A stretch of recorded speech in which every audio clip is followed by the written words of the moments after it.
إيه اللي بيحصل لما أكبر مخاوفنا يتحول لأكبر مصدر لقوتنا وثروتنا؟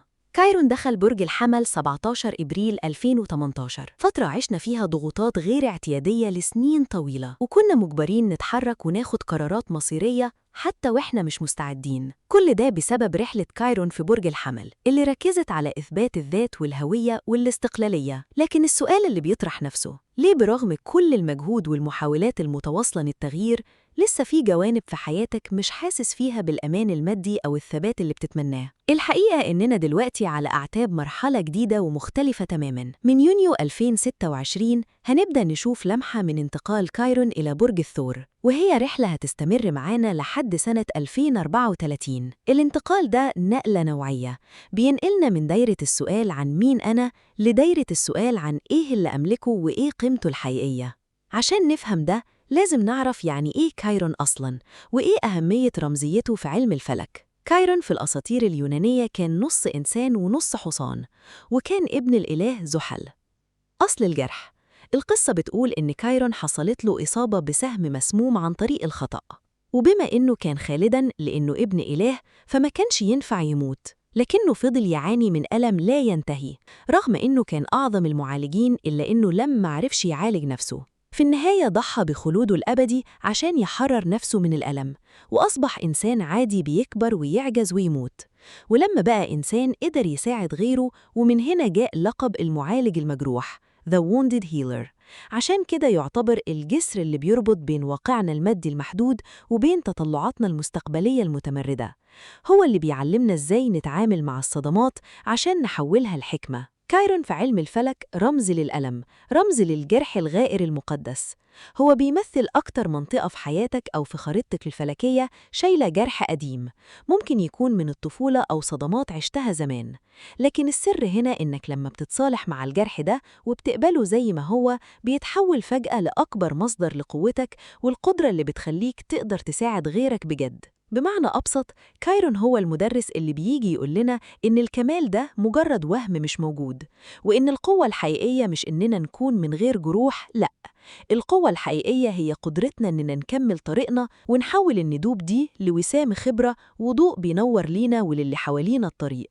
كايرون هو المكان اللي بنتعلم فيه من التجربة والخطأ لحد ما نتحول لخبراء في الحاجات اللي كانت صعبة علينا في البداية. لو كان مكانه في برج الحمل كان بيجبرك تتحرك وتثبت وجودك، فدخوله برج الثور جاي يعلمك إزاي تستمر، إزاي تبني شيء ملموس، وإزاي تضمن لنفسك أرض صلبة تقف عليها. الفترة الجاية بتشجعنا نبني استقرار حقيقي، ندور على الأمان المالي والمادي، ونعيد ترتيب أولوياتنا في الشغل والعلاقات وحتى في صحتنا وجسدنا. في الفيديو ده هنحلل سوا إيه اللي اتعلمناه من مرحلة التحديات اللي فاتت، وإيه الخطوات العملية اللي محتاجين ناخدها عشان نستعد لمرحلة الاستدامة. هنفهم سوا إزاي نقدر نغير علاقتنا بالموارد والأمان، وهنمر على ال 12 برج بالتفصيل عشان تعرف إيه التغيير الحقيقي اللي مستنيك في السنين الجاية. اعمل سيف للفيديو عشان هترجع له كتير السنين الجاية، لأننا هنبدأ رحلة فهم أعمق لنقاط قوتنا، وإزاي نحول الخبرات الصعبة اللي كانت مكبلانا لثروة حقيقية وثبات نفسي ومادي دائم. يلا بينا نبدأ ونشوف كل برج هيتعامل إزاي مع التحول ده. يا أهلاً يا برج الحمل، أنا عارفة إن السنين اللي فاتت كانت تقيلة عليك ومحتاجة وقفة، وعشان كده حكاية رحلة كايرون اللي قلبت كيانك من 2018 ولحد ما يخلص رحلته في 2027، وإيه اللي مستنيك بعد كده لحد 2034. يلا اعمل لايك وسبسكرايب وشير الفيديو لو عجبك، ويلا بينا على التفاصيل. انت بقالك سنين في مواجهة مباشرة مع نفسك، وده خلى هويتك، ثقتك في شكلك، وطريقة تعاملك مع الناس تتغير 180 درجة. ده حصل لأن كايرون لما بيدخل البيت الأول بيستهدف أعمق نقطة في شخصيتك. من 2018 وانت في اختبار حقيقي لهويتك، كنت بتسأل نفسك كتير أنا مين وإيه دوري في الحياة. ده مش وضع سهل، لأن البيت الأول هو واجهتك للعالم. طول السنين اللي فاتت مريت بأوقات حسيت فيها إن كل حاجة حاجة بتضغط عليك عشان تثبت وجودك. كنت بتضطر تاخد قرارات صعبة وتتحمل مسؤولية نفسك في مواقف ما كانش ينفع فيها تعتمد على حد غيرك. يمكن كنت بتسأل نفسك ليه كل حاجة بقت صعبة كده، وليه دايما بضطر أواجه العالم لوحدي. الحقيقة إن ده كان تدريب قاسي على الاستقلالية. كايرن هنا كان بيجبرك تطلع القوة اللي جواك، القوة اللي مش بتيجي من الكلام، القوة اللي انت شخصيا ما كنتش تعرف إنك تملكها، لكن بتيجي من المواقف اللي بتخليك واقف على أرض صلبة رغم التوتر. يمكن جت أوقات وسألت نفسك هو ليه شكلي أو دوري في الحياة بيتغير كده؟ ليه الناس بقت بتشوفني بطريقة مختلفة؟ ده لأن الرحلة دي غيرت طريقتك في القيادة والمبادرة. كنت بتلاقي نفسك في مواقف قيادية مفاجأة حتى لو ما كنتش جاهز نفسيا، وده كان بيخليك تراجع ثقتك في نفسك. أوقات الثقة بتتهز وأوقات بتضطر تبنيها من الصفر. ومن هنا بنسأل، هل كل ده كان مجرد تعب؟ لا، ده كان إعادة برمجة. كتير من مواليد برج الحمل عانوا من إرهاق جسدي أو بقوا أكثر وعياً بصحتهم، وبدأوا يدركوا إن الدوس المستمر ما بيجيبش نتيجة. كنت بتتعلم معنى القوة المستدامة، إنك تكون قوي بذكاء مش مجرد رد فعل عصبي أو اندفاعي. لما الرحلة دي تنتهي في 2027 هتلاقي إن الشخص اللي كان موجود في 2018 اختفى تماماً، وظهر بداله حد واقعي عارف قدراته كويس ومش بيحتاج يثبت حاجة لحد، لأنك بقيت واثق في نفسك من جوه. دلوقتي خليني أنقلك للجزء الثاني من الحكاية، وهو الانتقال الكبير اللي بيبدأ لما كايرن يدخل البيت الثاني، بيت الثور، والرحلة دي مكملة معانا لحد 2034. السؤال هنا، يا ترى التركيز هيتحول لإيه؟ التركيز هيتحول من أنا مين لأنا أملك إيه وإزاي أحافظ عليه. ده انتقال من الهوية للشكل المادي والاستقرار. لو كنت بتسأل إيه اللي هيحصل في فلوسي وشغلي، فده وقت الوعي المالي الكامل. كايرن هنا هيحط إيده على أي خلل في دخلك، عادات صرفك أو عدم ثباتك المادي. ممكن تلاقي نفسك بتسأل ليه دايما في فجوات في فلوسي؟ ليه مش عارف أستقر ماليا؟ ده مش عشان تعاقب نفسك، ده عشان كايرن بيكشف لك أماكن الضعف عشان تبدأ تبني صح. ده مش وقت الربح السريع، ده وقت البناء المتين.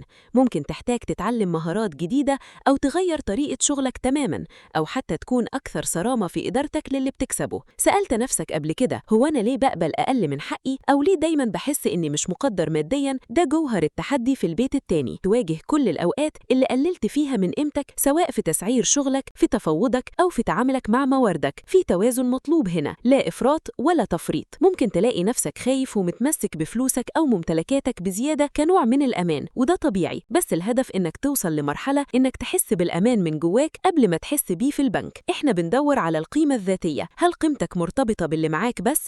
أكيد لا. كايرن هنا عايزك توصل لعلاقة صحية وواقعية بالفلوس. عايزك تعرف إن قيمتك ثابتة، لكن تعاملك مع المادة هو اللي محتاج نضوج. وبحلول 2034 لما الرحلة دي تخلص، مش بس هتكون بنيت ثروة أو استقرار، ده أنت هتكون بنيت ثقة مالية جديدة. هتكون شخصية عارفة قيمتها كويس، مش بتبيع نفسها رخيص، وبتعرف تدير مواردها بذكاء وهدوء. يا برج الحمل، الرحلة طويلة بس نتائجها حقيقية. من 2018 ل 2027 كنت بتتعلم إزاي تكون قائد لنفسك، ومن دلوقتي ولحد 2034 بتتعلم إزاي تكون سيد استقرارك. السؤال اللي محتاج تسأله لنفسك كل يوم في الفترة اللي جاية، هل الخطوة اللي باخدها دي بتزود استقراري على المدى البعيد ولا دي مجرد سد خانة؟ الإجابة على السؤال ده هي اللي هتخليك تعدي المرحلة دي بأفضل شكل ممكن. انت مش بتغير واقعك بس، انت بتغير عقليتك تجاه كل اللي بتملكه. فكر في كل درس اتعلمته في السنين اللي فاتت كأنه حجر أساس، والنهاردة انت بتبني فوقيه قصر من الاستقرار المادي اللي عمره ما يتهز. انت قوي، والرحلة دي مش عشان تكسرك، دي عشان تطلع النسخة الأغلى والأكثر ثباتا منك، النسخة اللي تستحق فعلا كل النجاح المادي والمعنوي اللي بتسعى ليه. استعد، لأن اللي جاي هو مرحلة جني ثمار التعب اللي بدأ من سنين، بس المرة دي الجني هيكون مدروس ومستدام ومستقر بجد. ندخل على نجم ال7 سنين الجايين، برج الثور. السنين اللي فاتت دي من دخول أورانوس في بيتك الأول، وبالتحديد من 2018، رحلة طويلة ومحيرة شوية، صح؟ ممكن تكون بتسأل نفسك كتير، هو أنا ليه حاسس إني مش أنا؟ وليه كل ما أحاول أتحرك خطوة لقدام بحس إن في حاجة جوه قلبي أو عقلي بتشدني لورا؟ خليني أحكي لك الحكاية، ومش بسبب أورانوس بس، لكن لأن كايرون كان بيلعب دور البطولة في حياتك من ورا الستارة. كايرون كان بيتحرك في برج الحمل، وده بالنسبة لك بيمثل البيت ال12.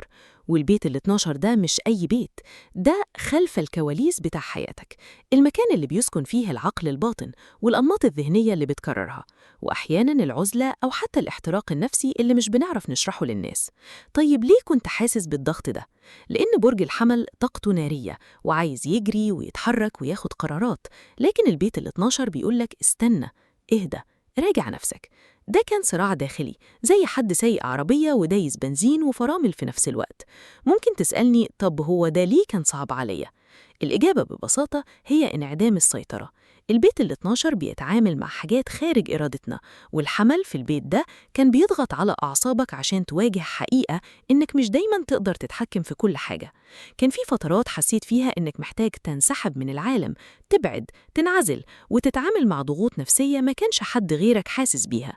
كتير من مواليد الثور في الفترة دي مروا بنهايات هادية، حاجات انتهت من غير خناقة كبيرة أو قرار حاسم، مجرد إنها تلاشت لوحدها. شغل سبته، علاقة دبلت، أو روتين يومي ما بقاش ينفع يكمل. كانت رحلة تنظيف وتطهير. تخيل إنك بتوضب أوضة كركبة من سنين. الموضوع متعب ومجهد، بس كان ضروري. كايرون كان بيجبرك تواجه عادات غلط في التعامل مع الضغط، حاجات كنت فاكر إنها بتريحك وهي في الحقيقة كانت بتستنزف طاقتك. كان الهدف مش إنك تنجز حاجات ملموسة للعالم يشوفوها، لا، كان الهدف إنك تصلح الماكينة من جوه عشان لما تخرج للعالم تاني تكون بجد مستعد. بس استنى، الخبر الحلو إن الصفحة دي بتتقلب دلوقتي. كايرون بدأ يخرج من الظل ويدخل بيتك الأول، برج الثور نفسه. وهنا السؤال اللي بيفرض نفسه، إيه اللي هيتغير لما كايرون يدخل البيت الأول؟ الإجابة هي كل حاجة بقت مرئية. بعد سنين من الشغل الداخلي جه وقت التطبيق. البيت الأول هو بيتك أنت، هو هويتك، شكلك، جسمك، والطريقة اللي بتظهر بيها قدام الناس. فجأة كل اللي كنت بتتعلمه في العزلة والهدوء هتحتاج تنزله أرض الواقع. ممكن تسأل نفسك يعني هغير شكلي ولا هغير طريقتي في الكلام؟ الإجابة إن الاتنين وارد. هتبقى واعي جدا بالصورة اللي بتقدم بيها نفسك للناس، وممكن تحس ببعض التوتر في الأول، زي حد طلع على المسرح لأول مرة بعد تدريب طويل ورا الكواليس. الحلو في المرحلة دي إنك هتتعلم إزاي تاخد مساحتك. زمان كنت بتميل للبقاء في الخلفية، دلوقتي في طاقة بتزقك عشان تظهر، عشان تقول أنا موجود ودي قيمتي.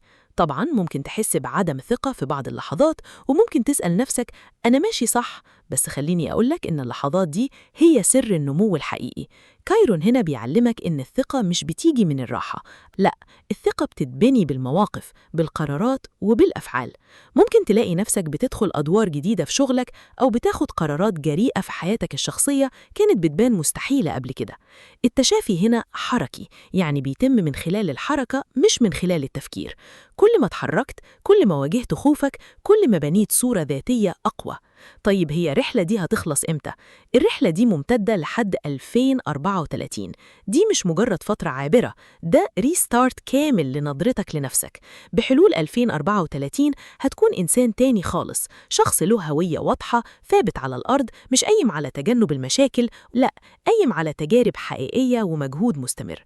ممكن تسألني طب أعمل إيه دلوقتي عشان أستفيد من الطاقة دي؟ النصيحة بسيطة، بلاش تخاف من التغيير في صورتك قدام الناس. لو حسيت إنك حابب تغير طريقتك في لبسك أو أسلوبك في الشغل أو حتى طريقتك في الدفاع عن حقوقك، اعمل ده بوعي. بلاش ترجع لورا وتستخبى في البيت ال12 تاني، ده وقت الظهور. افتكر دايماً إنك كنت بتجهز للفترة دي سنين. كل الوجع اللي حسيت بيه وكل العزلة اللي مريت بيها كانت بروفا عشان دلوقتي تكون أنت البطل الحقيقي في قصتك. الأيام اللي جاية مش سهلة، بس هي الأكثر إثارة، لأنها المرة الأولى اللي هتحس فيها إنك موجود بكل طاقتك، من غير خوف ومن غير ما تستنى إذن من حد. أنت دلوقتي في مرحلة بناء النسخة الحقيقية منك، النسخة اللي ما بتخافش من الصدام ولا بتخاف إنها تاخد حقها. كل لحظة شك بتمر عليك اعتبرها عضلة بتتقوى، مفيش حاجة هتحصل بالصدفة، كل خطوة بتاخدها بتأكد هويتك الجديدة. خليك صبور مع نفسك، لأن تغيير الصورة الذاتية محتاج وقت ومش بيتم في يوم وليلة، لكن الثابت إنك ماشي في الطريق الصح، وفي النهاية هتبص ورا وتلاقي إن كل اللي فات كان مجرد تمهيد عشان تكون الشخص اللي أنت عليه النهاردة، الشخص القوي الواضح والمستعد للحياة بكل ما فيها. بلاش تتسرع وبلاش ترجع تعتمد على العادات القديمة اللي كانت بتخدر وجعك، لأن دلوقتي وقت المواجهة مش وقت الهروب. استثمر في نفسك، اهتم بجسمك، اهتم بصحتك النفسية، ودايما اسأل نفسك هل الفعل ده بيعبر عني بجد ولا أنا بعمله عشان أرضي حد تاني؟ لو السؤال ده بقى بوصلتك، أضمن لك إن الرحلة لحد 2034 هتكون أجمل رحلة في حياتك كلها. انت قدها يا برج الثور، وبداية ظهورك الحقيقي بدأت دلوقتي. فهل انت مستعد تاخد المساحة اللي تستحقها؟ الإجابة هتكون في أفعالك اللي جاية. أشوفك على خير يا ثور في الفيديو الجاي. يا أهلاً يا جوزاء، عارفة إن السنين اللي فاتت حياتك كانت عاملة زي رحلة طويلة في مركب، وكل فترة بتعدي بمحطات بتغير شكل الرحلة تماماً. الحقيقة إن مواليد برج الجوزاء بيمروا بفترة انتقالية مهمة جداً بدأت من سنة 2018. ولما بنبص للنجوم وحركة كايرون وهي ماشية في برج الحمل وفي البيت ال11 الخاص بيهم، بنفهم ليه السنين اللي فاتت كانت مليانة تقلبات وتساؤلات. ممكن تسأل، هو إيه حكاية البيت ال11 ده؟ وليه كايرون تحديداً بيأثر في العلاقات والأهداف؟ بص يا صديقي، البيت ال11 ده هو المسؤول عن الدايرة المحيطة، وعن الناس اللي بيتم اختيارهم ليكونوا في الحياة، وعن الأهداف الكبيرة اللي بيطمح الشخص يوصل لها. وبما إن كايرون دخل البيت ده، فكان لازم يحصل إعادة تقييم لكل اللي فات. كتير من مواليد الجوزاء بيحسوا دايماً بضغط غريب، زي ما يكون في صوت جواهم بيقول: هل الناس دي فعلاً شبهي؟ هل الأهداف اللي بجري وراها دي هي أهدافي الحقيقية ولا مجرد مشي ورا القطيع وخلاص؟ طول السنين اللي فاتت كان في تساؤل دائم: هل أنا فعلاً منتمي للمكان اللي أنا فيه، ولا أنا كنت بس بحاول أكفي أو أتمشى مع المجموع عشان أحافظ على الهدوء؟ برج الحمل اللي بيحكم الحكاية دي بيزق ناحية الاستقلالية، فكان طبيعي جداً إن أي حد من الجوزاء يلاقي نفسه بيبعد عن مجموعات معينة. وممكن تكون دي كانت تجربة مؤلمة، إن الشخص يكتشف إن في علاقات كانت قريبة منه طلعت مش داعمة زي ما كان فاكر، أو إن أهدافه مش ماشية بالسرعة اللي كان متخيلها. ممكن تسأل، طيب ليه الشعور بالاضطرار لأخذ قرارات حاسمة وأنا وسط المجموعات؟ الإجابة ببساطة هي إن كايرون في الحمل بيجبر الشخص يكون نفسه حتى وهو وسط الناس.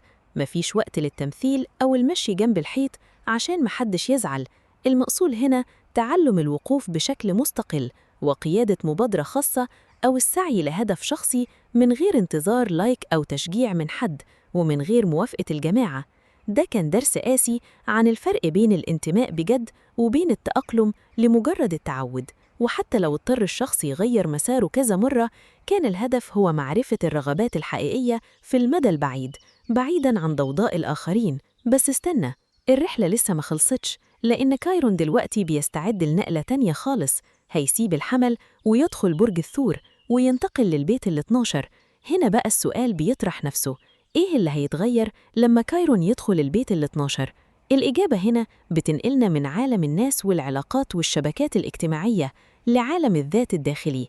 البيت ال12 هو بيت الأسرار، البيت اللي بيخلي الشخص يبص جوه عقله وقلبه بدل ما يبص على اللي بيحصل بره. من هنا لحد سنة 2034 الرحلة هتبقى أهدى بكتير، زي ما نكون دخلنا في مرحلة خلف الكواليس. بعد ما قضينا سنين بنتعامل مع ديناميكيات المجموعات وتوقعات الناس اللي بره، جه الوقت عشان نقعد مع نفسنا ونرتب البيت من جوه. ممكن تسأل، هو ليه لازم نبعد أو ناخد وقت لوحدنا؟ ببساطة لأننا بنمر بعملية إعادة ضبط طويلة للأرضية اللي واقفين عليها من جوه. السنين اللي فاتت كانت مرهقة، استنزفت طاقة كبيرة في التعامل مع الآخرين، ودلوقتي محتاجين نكون واقعيين أكتر مع حالتنا النفسية والعاطفية. البيت ال12 بيعلمنا يعني إيه راحة حقيقية، يعني إيه سماع صوت التعب والاحتراق النفسي، ومحاولة تغيير العادات اللي بتضرنا مش اللي بتنفعنا. هنبدأ نرتب روتين يومي يخلينا نحس بصفاء ذهني، ونقلل الزحمة ونقلل الضغط، وندور على الهدوء اللي كنا بنحلم بيه. ممكن تحس في الأيام الجاية إنك محتاج تنسحب شوية من بعض الدوائر الاجتماعية، وممكن تحس إن في حاجات قديمة بتظهر على السطح عشان تتمسح وتتنظف. ده مش معناه الانعزال، ده معناه تنظيف البيئة الداخلية. الهدف الأسمى من المرحلة دي لحد 2034 يعني إن الشخص ما يبقاش دايماً محتاج احتياج خارجي أو موافقة من حد عشان يحس إنه ماشي صح. لو سألت هل الرحلة دي سهلة؟ الجواب أكيد لأ، لأن المواجهة مع النفس أصعب بكتير من المواجهة مع الناس، بس هي ضرورية. السنين اللي فاتت في البيت ال11 علمتنا مين معانا ومين كان مجرد زيادة عدد، والسنوات الجاية في البيت ال12 هتعلمنا إزاي نعيش متصالحين مع روحنا.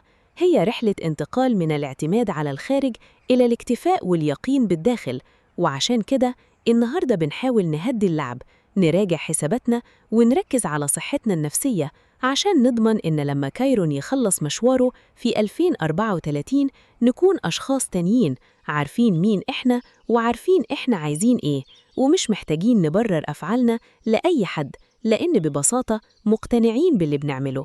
الدرس المستفاد من كل ده يا صديقي هو إننا لازم نتعلم نحترم مواسم حياتنا، زي ما في موسم للزراعة وموسم للحصاد، في موسم للتواجد وسط الناس وموسم للانسحاب والتركيز على الداخل. البيت ال11 كان موسم إثبات الذات في المجتمع، والبيت ال12 هو موسم بناء البيت الداخلي، والاتنين مكملين لبعض. ما تخافش من الهدوء اللي جاي، ما تخافش من إنك تقلل دايرة معارفك، ما تخافش من إنك تكون أنت بعيداً عن ضوضاء المجموعات. الحقيقة دايماً بتكون جوه، وكل اللي بنمر بيه هو بس وسيلة عشان نوصل للحقيقة دي. فخلينا نستعد ونستقبل المرحلة دي بقلب مفتوح وعقل هادي وروح مستعدة إنها تلاقي الهدوء الحقيقي اللي بتدور عليه طول السنين اللي فاتت، وهتلاقي إن كل تعب زمان وكل قرار صعب خدته كان مجرد خطوة عشان توصل للنسخة الأهدى والأقوى منك. الرحلة لسه طويلة، بس الأكيد إننا ماشيين في الطريق اللي بيصيغ شخصيتنا الحقيقية بعيداً عن أي مؤثرات خارجية، في رحلة بحث عن التوازن الداخلي اللي ملوش مثيل، عشان في الآخر نكون إحنا المصدر الوحيد للراحة وللقوة وللمعنى الحقيقي للحياة. وده هو جوهر الوجود اللي بنطمح نوصله مع نهاية 2034. شكراً لمتابعتك، وأشوفك في الفيديو الجاي. أهلاً بيكم جميعاً. بقالك فترة حاسس بضغوطات أزيد شوية من الضغوطات الحياتية اليومية، خصوصاً لما يجي الكلام عن مستقبلك المهني. من سنة 2018 كأنك في ماراثون ملوش نهاية، كأن حد زقك فجأة في نص الميدان وقالك اثبت نفسك. لو ده اللي حسيت بيه فخلينا نفهم مع بعض ليه ده حصل. كوكب كايرون بيتحرك في بيتك العاشر من 2018، والبيت العاشر ده هو اللي مسؤول عن صورتك قدام الناس، سمعتك ومسارك المهني في الحياة. كأن في كشاف مسلط عليك طول الوقت وبيسألك أنت مين وعايز توصل لفين. طيب ليه الفترات دي بتكون صعبة؟ لأن كوكب كايرون جاي يوريك الفجوات اللي عندك في الثقة بالنفس، خصوصاً في أدوار القيادة.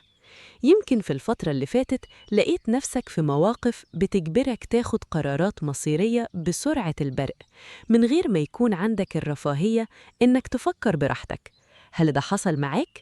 هل اضطريت فجأة تتولى مسؤولية إدارة فريق أو تاخد خطوة مستقلة وإنت لسه حاسس إنك مش جاهز 100%؟ الطاقة دي طاقة برج الحمل، وهي طاقة لا تنتظر، بتخليك تتحرك قبل ما تكون مستعد. ممكن تكون عشت لحظات شك أو حسيت بضغط من مديرك أو شخص ليه سلطة عليك، وده طبيعي جداً، لأن كوكب كايرون في البيت العاشر بيخليك تحس إنك لازم تثبت كفاءتك أكتر من أي حد تاني. أحياناً كنت بتحس إن سمعتك مكشوفة أو إن في حد بيختبر صبرك ومكانتك، لكن اسأل نفسك السؤال الأهم: هل ده كان مجرد ضغط ولا كان درس عشان تبني ثقة حقيقية في قدرتك على القيادة؟ الحقيقة إنك اتعلمت من خلال التجربة والخطأ إنك مش مجرد شخص ماشي ورا الآمن والمألوف، أنت شخص بيصنع طريقه بنفسه. لحد النهاردة أنت بقيت عارف قدراتك الحقيقية، حتى لو الطريق كان متعرج ومحتاج مجهود كبير. بس استنى، الخبر الحلو إن في تغيير جاي ومهم جداً. إحنا داخلين على مرحلة انتقالية. كوكب كايرون بيستعد يدخل برج الثور وينور بيتك ال11، وده هيغير كتير في حياتك من هنا لحد 2034. لو كان البيت العاشر هو شغلك وسمعتك، فالبيت ال11 هو الناس اللي حواليك، شبكة علاقاتك وأحلامك البعيدة المدى. التركيز هنا هينتقل من أنا عايز أثبت نفسي للناس ليه؟ مين هم الناس اللي فعلاً بيضيفوا لحياتي؟ تخيل كده، بدل ما تكون مشغول بإنك تتسلق السلم الوظيفي وتثبت للجميع أنت مين، هتبدأ تركز على مين هم الفريق اللي بتبني معاه المستقبل. ممكن تبدأ تسأل نفسك بصدق، هل دايرة صحابي بتدعم طموحي؟ هل علاقاتي المهنية قوية ومستقرة ولا مجرد تبادل مصالح مؤقت؟ كوكب كايرون في برج الثور هدفه الأساسي هو الاستمرارية، يعني بدل ما تكون وسط زحمة ناس كتير ومفيش حد فيهم بيقدم دعم حقيقي، هتبدأ تختار الجودة على الكمية. ممكن في الأول تحس إنك مش عارف تنتمي لمين، وده جزء طبيعي من عملية التنقية. هيجيلك وقت تلاقي نفسك بتقول لأ لمجموعات أو أفكار ما كانتش شبهك، وهتبدأ تقرب من الناس اللي فعلاً بتشاركك نفس القيم. لكن السؤال، هل أنت مستعد تضحي ببعض العلاقات السطحية عشان تبني دايرة دعم حقيقية؟ ده هيكون التحدي والفرصة في نفس الوقت. عايزاك تتخيل معايا المشهد في 2034 بعد ما الرحلة دي تخلص. الهدف من الفترة اللي جاية دي إنك مش بس تنجح في شغلك، لكن إنك تكون محاط بشبكة أمان، ناس بيشجعوك وبتشجعهم، وأهداف واضحة زي الشمس مبنية على أساس ثابت مش هش. بدل ما كنت بتجري عشان تثبت إنك موجود، هتكون هادي وواثق، لأنك عرفت إن النجاح الحقيقي مش في إنك تكون الأول، لكن في إنك تكون في المكان الصح مع الناس الصح. لكن الفترة اللي جاية هي فترة تأسيس اجتماعي ومهني مستدام. خليك مرن، تقبل فكرة إنك تغير رأيك في ناس أو أماكن كنت بتعتبرها جزء من عالمك، لأن التغيير هنا هو سر الاستقرار في المستقبل. هل أنت مستعد تبدأ الفصل الجديد ده وتستبدل القلق بالاستقرار والكثرة بالجودة؟ افتكر دايماً إن كايرون بيعلمنا من خلال الجروح القديمة عشان نحولها لنقاط قوة. أنت دلوقتي بقيت أقوى وأكثر وعياً، والناس اللي هتختارهم حواليك الفترة اللي جاية هيحددوا شكل النجاح اللي هتوصل له. خد نفس عميق وابتسم، لأن اللي جاي هو وقت الحصاد للعلاقات الحقيقية اللي هتبني معاها مستقبلك اللي بتحلم بيه. مشوارك طويل ومهم وانت قده، وأشوفك على خير في الفيديو الجاي. يا أهلاً ببرج الأسد. خليني أدخل في المفيد وأحكي لك الحكاية. كل اللي مريت بيه في السنين اللي فاتت ما كانش صدفة، ده كان رحلة عميقة جداً لشخصية زي شخصيتك يا أسد. من سنة 2018 وانت حاسس إن في زلزال بيحصل في قناعاتك وفي طريقتك في فهم الدنيا، وده بسبب وجود كايرون في برج الحمل، وتحديداً في البيت التاسع عندك. والبيت التاسع ده البيت المسؤول عن التعليم العالي والسفر والفلسفة والرؤية البعيدة المدى لحياتك. فكر فيها كده، من 2018 لحد دلوقتي كم مرة حسيت إن كل اللي كنت فاكره صح طلع غلط؟ كم مرة اضطريت تعيد حساباتك في المسار التعليمي أو حتى المهني؟ تخيل إن كايرون ده كان زي مراقب بيضغط عليك عشان يخرجك من منطقة الراحة، ووجوده في برج الحمل تحديداً خلى الموضوع مش مجرد تفكير، لأ، ده خلى الموضوع أكشن. الحمل طاقته حركية، فكان بيحطك في مواقف صعبة تجبرك تاخد قرارات جريئة بخصوص مستقبلك. ممكن تكون سبت دراسة كنت فاكر إنك مكمل فيها، أو غيرت مسارك المهني 180 درجة، أو يمكن واجهت مواقف قانونية أو مشاكل في السفر خلتك تقف وتفكر، هو أنا رايح فين؟ هل كنت بتحس أحياناً إنك تايه ومفيش رؤية واضحة للمدى البعيد؟ لو الإجابة أيوة، فده طبيعي جداً، لأن المرحلة دي كان هدفها الأساسي إنك تبطل تعتمد على اللي اتعلمته من أهلك أو من المجتمع، وتبدأ تبني قناعاتك الخاصة أنت. ليه الموضوع كان مؤلم شوية؟ لأن كايرون بيلمس الجروح القديمة عشان يعالجها. كان بيعلمك إنك تبني وإنت مش عارف كل الإجابات. والنتيجة دلوقتي إيه؟ إنك بقيت شخص مستقل أكتر، وعندك نظرة واقعية جداً للحياة، حتى لو المسار اللي انت ماشي فيه دلوقتي مختلف تماماً عن اللي كنت رسمه لنفسك وانت صغير. انت دلوقتي بقيت مستعد للخطوة الجاية، والخطوة دي هي اللي هنتكلم فيها بالتفصيل دلوقتي. إيه اللي هيحصل مع انتقال كايرون لبرج الثور؟ هنا بقى التركيز هيتحول تماماً، ومن البيت التاسع هندخل على البيت العاشر. والبيت العاشر ده هو بيت السمعة والعمل والاستقرار طويل الأمد. جه وقت التطبيق العملي، وهتتسائل: هو الكارير بتاعي ده فعلاً مستقر؟ هل الناس شايفة صورتي زي ما أنا عايز؟ هل اللي بعمله ده هيعيش ولا مجرد موضة؟ مع انتقال كايرون للثور وبداية الفترة اللي هتمتد لحد 2034، التركيز كله هيبقى على الاستدامة. الثور بيحب الحاجة الثابتة، بيحب الأرض الصلبة تحت رجليه. فلو كنت في السنين اللي فاتت بتتحرك بسرعة وتغير قراراتك عشان تلاقي نفسك، دلوقتي كايرون بيقولك: اهدى وابني حاجة تعيش. مش مطلوب منك تعمل تغييرات سريعة، بالعكس، التغييرات السريعة مش هتبقى هي الحل. انت دلوقتي بتبني حاجة قوية. هل ده معناه انك هتواجه تحديات؟ طبعاً، ممكن تلاقي نفسك بتعيد هيكلة شغلك من أول وجديد، أو بتكتشف إن الوظيفة اللي كنت متمسك بيها مش هي دي اللي هتوفر لك الأمان اللي بتدور عليه. في المرحلة دي ممكن جداً تحس بضغط بخصوص نظرة الناس ليك أو مكانتك المهنية. هل ثقتك في قدراتك المهنية هتتهز؟ ممكن جداً في البداية، وده شيء طبيعي. بس عايزك تعرف إن كل لحظة شك بتمر بيها هي فرصة عشان تبني أساس أقوى. كايرون في الثور عايزك تاخد مسؤوليات أكبر، عايزك تتعلم مهارات جديدة تخدم استقرارك مش مجرد حماسك اللحظي. اسأل نفسك: إيه الحاجة اللي ممكن أعملها النهاردة وتفضل ثابتة وقوية بعد 10 سنين؟ ده السؤال اللي هيفضل يطاردك لحد 2034. الجميل في الموضوع إنك في نهاية الرحلة دي في 2034 هتكون وصلت لحالة من الرضا المهني مختلفة تماماً. هتكون بنيت مسار مهني يعكس خبرتك الحقيقية ويعكس قدرتك على الاستمرار. هتكون شخص مش بس بيعرف يحلم، لأ، ده شخص بيعرف ينفذ حلمه على أرض الواقع وبشكل يضمن له الأمان. فبلاش تقلق من بطء الخطوات، وبلاش تخاف من إعادة التقييم. أنت دلوقتي في مرحلة البناء الحقيقي. لو سألتني إيه أهم درس من كل ده؟ الدرس هو إن الشك اللي كنت بتمر بيه من 2018 كان هو الوقود اللي هيخليك تنجح في 2034. التغيير اللي حصل في قناعاتك هو اللي هيخليك تختار مهنة تناسب شخصيتك الجديدة، مش المهنة اللي كنت مضطر ليها زمان. خليك صبور وركز في التفاصيل وابني بذكاء، لأن الفترة اللي جاية دي مش فترة أكشن سريع وبس، دي فترة تأسيس لإمبراطورية حياتك المهنية. تفتكر إيه الخطوة اللي ممكن تاخدها النهاردة وتخليك أقرب خطوة واحدة بس من الاستقرار ده؟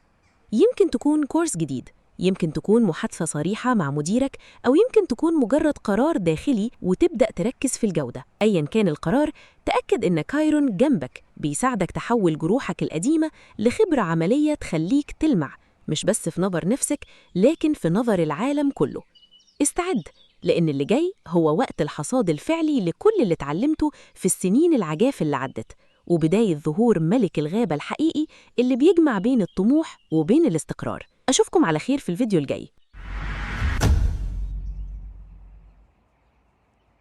يا أهلاً بكل مواليد برج العذراء. من 2018 وانت بتمر بمرحلة انتقالية مهمة جداً يا برج العذراء. والسؤال اللي بيشغل بال كتير مننا هو ليه أحياناً بنحس إننا في دوامة من غير سيطرة حقيقية على حياتنا؟ وليه القرارات المالية أو المشاكل اللي بتخص الشراكة ساعات بتكون معقدة أكتر من اللازم؟ الإجابة بتكمن في محاور كتير، لكن النهاردة هنغوص في أقدم طريقة عرفتها البشرية لرؤية الأحداث، وهي حركة الكواكب اللي بتأثر علينا كلنا. وبالنسبة ليك يا العذراء، كايرون كان بيتحرك في برج الحمل وفي بيتك الثامن، وده وضع مش سهل أبداً. البيت الثامن هو بيت الموارد المشتركة، الديون، الضرايب، وحتى الأنماط النفسية العميقة اللي بنعيشها من غير ما نحس. لو سألت نفسك: هل كنت حاسس بضغط في الأمور المالية المشتركة؟ هل مر عليك وقت حسيت فيه إنك مش عارف تسيطر على أمورك الخاصة، أو إنك مضطر تعتمد على حد تاني بشكل غير مريح؟ طبعاً، لأن وجود كايرون في البيت ده من 2018 كان بيجبرك تواجه عدم الاستقرار أو الاعتماد على الآخرين في جوانب معينة من حياتك. الطاقة بتاعت الحمل في المكان ده بتدفع للفعل والسرعة، لكن للأسف البيت الثامن مش دايماً بيسمح بالحلول السريعة، وده بيخلق نوع من الإحباط. كنت بتواجه مواقف فيها تعقيدات مالية أو صراعات قوة في العلاقات، أو أوقات كانت فيها الموارد مش واضحة أو معطلة. ممكن تسأل، هل كان الهدف من ده هو تعذيبنا؟ أكيد لأ. الهدف كان مواجهة واقع السيطرة، إمتى تسيب زمام الأمور، وإمتى تكتشف إنك اديت سيطرة أكتر من اللازم لأشخاص أو مواقف معينة. ده كان درس قاسي عن الثقة، عن مين تقدر تعتمد عليه فعلاً، وفين لازم تحط حدود واضحة وقوية لنفسك. مع الوقت، الدرس ده بيخليك أكثر واقعية وأكثر قدرة على تحمل المسؤوليات المشتركة والتخطيط المالي بشكل سليم. ده كان وقت إدارة الأزمات بامتياز. طيب، إيه اللي جاي بعد كل ده؟ هنا بقى الأخبار الحلوة. كايرون دلوقتي بيتحرك لمنطقة تانية خالص، وهي برج الثور، وده معناه دخوله لبيتك التاسع. الانتقال ده ممتد معانا لحد سنة 2034. الفرق الجوهري هنا إن التركيز بيتحول من إدارة الأزمات والديون والضغط للاتجاه والاعتقادات والتخطيط طويل المدى. البيت التاسع ده بيت التعليم، السفر، ونظرتك العامة للحياة. يعني إحنا بننتقل من مرحلة إصلاح ما انكسر لمرحلة بناء اللي جاي. ممكن تسألني، يعني إيه اللي هيتغير في طريقتي؟ التغير الأساسي هو إن طاقة الثور بتبطئ الأمور، وده شيء ممتاز جداً ليك. مفيش تغييرات اندفاعية تانية، مفيش قرارات متسرعة. بالعكس، انت دلوقتي بتدور على الحاجة اللي ليها معنى حقيقي على المدى البعيد، وبتلتزم بيها. لو كنت بتفكر ترجع للتعليم أو تطور خبرة في مجال معين، ده الوقت المثالي. انت بتبني طريق أكثر استقراراً وثباتاً. ممكن تسأل، هل ده معناه إني لازم أغير مهنتي؟ مش شرط تغير المهنة، لكن ممكن تكون محتاج تحسن مسارك المهني من خلال تدريب إضافي أو شهادات جديدة. انت بقيت أكثر انتقائية في الفرص اللي بتسعى وراها، مفيش وقت للفرص اللي بتضيع مجهودك من غير فايدة. كمان انت بتراجع معتقداتك الشخصية، ايه اللي لسه بيشتغل معاك في حياتك، وايه اللي خلاص محتاج تسيبه لأنك كبرت عليه. الحقيقة إن التجربة الواقعية هي اللي بتخليك دلوقتي تحكم على الأمور بشكل أفضل. ممكن يجي في بالك سؤال، هل هحس بحيرة بداية؟ طبعاً، ده طبيعي جداً. في بداية أي رحلة جديدة، خصوصاً في البيت التاسع، ممكن تحس إنك مش عارف اتجاهك بالظبط، لكن المفتاح هنا هو الاستمرارية. بلاش تستعجل النتيجة. كايرون في الثور بيعلمك إن الوضوح بيجي من التكرار والمداومة، مش من الانفجارات المفاجئة. بحلول سنة 2034، الهدف هو إنك تكون وصلت لرؤية مستقرة وواقعية لحياتك، وتكون معاك المؤهلات والخبرة اللي تدعم الرؤية دي. الطريق اللي كنت فيه من 2018 كان بيعلمك المرونة والتعامل مع الغموض المالي، أما الطريق اللي انت فيه دلوقتي فهو بيعلمك الحكمة في اختيار الطريق التعليمي والمهني. ده وقت الاستثمار في نفسك، في عقلك، وفي قناعاتك اللي هتكون هي القاعدة اللي هتبني عليها مستقبلك اللي بتتمناها. ممكن تسأل نفسك، هو أنا مستعد ألتزم بخطة طويلة المدى أصلاً؟ الإجابة لازم تكون لأن طبيعة الفترة دي محتاجة صبر. أنت كنت بتتعلم إزاي تتعامل مع الديون والضرايب والعلاقات المعقدة، ودلوقتي بتتعلم إزاي تبني جسر للمستقبل. مفيش حاجة تانية هتكون أهم من إنك تكون صادق مع نفسك في اللي بتحبه واللي فعلاً بيمثل قيمك الحقيقية. لو حسيت إن في تشتت، ارجع تاني للنقطة الأساسية، هل ده بيساعدني أكون نسخة أفضل على المدى البعيد؟ لو الإجابة لأ، يبقى ده مش مكانك. الرحلة طويلة، لكنها مريحة أكتر بكتير من اللي فات. أنت بتخرج من دايرة الضغط للبيت الثامن، وبتدخل في مساحة أوسع وأكثر إشراقاً في البيت التاسع. الثور بيحب الأرض الصلبة، وأنت دلوقتي بتبني أرضك الصلبة. بلاش تخاف من البطء، لأن البطء معناه دقة وتخطيط. أنت بتطور خبراتك، بتبني شبكة معارف حقيقية، وبتفهم إن التعليم مش بس شهادة، ده أسلوب حياة. في الختام يا عذراء، الفترة اللي جاية هي فترة حصاد لما تعلمته من دروس صعبة. انت مريت بمواقف خلتك قوي، والآن حان وقت توجيه القوة دي لخدمة أهدافك الكبيرة. هل أنت جاهز تستغل الفرص اللي هتجيلك عشان تبني كيانك المهني والعلمي؟ لأن الفرص دي مش بس هتغير وضعك، دي هتغير طريقة رؤيتك لنفسك وللعالم. كل خطوة بتاخدها دلوقتي بتتحسب في ميزان خبرتك، وكل التزام بتبديه هو حجر أساس في بناء حياتك اللي بتتمناها. حافظ على تركيزك وخليك مؤمن إن كل شيء بيمر بيك هو جزء من مسار أكبر، مسار بيأهلك تكون في أفضل صورة ممكنة لنفسك بحلول 2034، وهي سنة هتكون شاهدة على نضجك وحكمتك اللي اكتسبتها من خلال كل التحديات والفرص اللي مريت بيها. انت مش بس بتتحرك في الحياة، انت بتخطط لمسار حياة، وده بحد ذاته إنجاز عظيم. استمر في البناء، استمر في التعلم، وخليك واثق إن الأرض تحت رجلك بقت ثابتة أكتر من أي وقت فات. الأيام اللي جاية بتبشر ببداية رحلة جديدة من الوعي، ومن التخطيط الواعي، ومن الاستقرار اللي كنت بتدور عليه من سنين. كل سؤال طرحته هنا كانت خطوة، وكل إجابة لقيتها هي دليل ليك في الطريق اللي بدأته وهتكمل فيه بإذن الله لحد ما توصل للهدف اللي بتسعى ليه. أشوفك في الفيديو اللي جاي. يا أهلاً بكل مواليد برج الميزان. من سنة 2018 لحد اللحظة دي كوكب كايرون كان بيتحرك في برج الحمل، وتحديداً في البيت السابع عندك. والبيت السابع ده هو بيت الشراكة والعلاقات اللي بينك وبين الناس. ولما تدخلوا طاقة برج الحمل اللي بيحب الاستقلالية والاندفاع بيحصل شوية صدام. أكيد مريت بمواقف خلتك تحس بضغط، مواقف أجبرتك تقف وتفكر بجدية أنا فين في العلاقة دي؟ وليه دايماً بضحي عشان المركب تمشي؟ الفكرة إنه العبور ده كان هدفه يوريك فين عدم التوازن اللي كنت بتغفل عنه، عشان بس تتجنب المشاكل أو تحافظ على الهدوء الظاهري.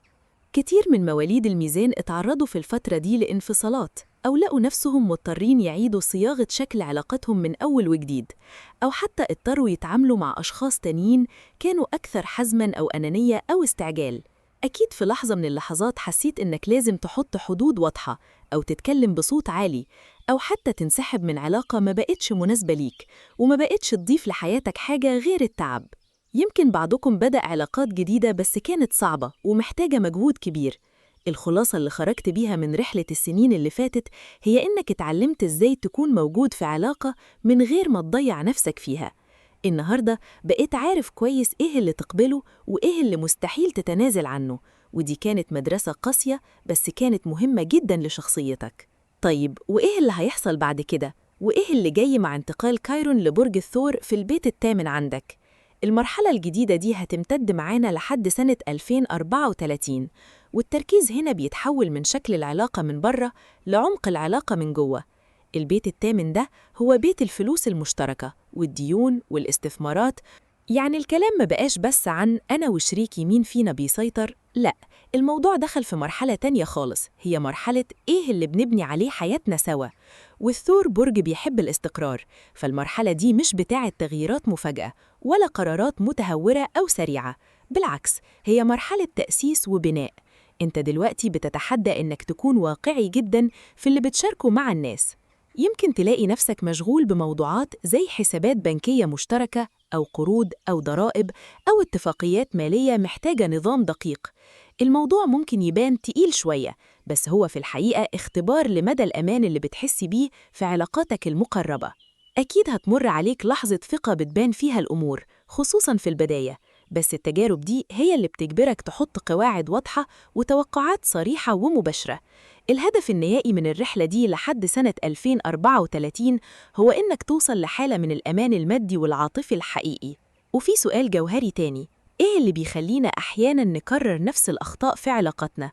الإجابة غالباً بتكون إننا بنكون خايفين من التغيير، خايفين إننا لو وقفنا قدام الطرف التاني بكل قوتنا العلاقة ممكن تنتهي وتتفكك. بس رحلة كايرون في الحمل علمتك إن التنازل الدائم مش هو ده الحب. الحب الحقيقي هو شراكة بين اتنين مستقلين بيحترموا خصوصية بعض.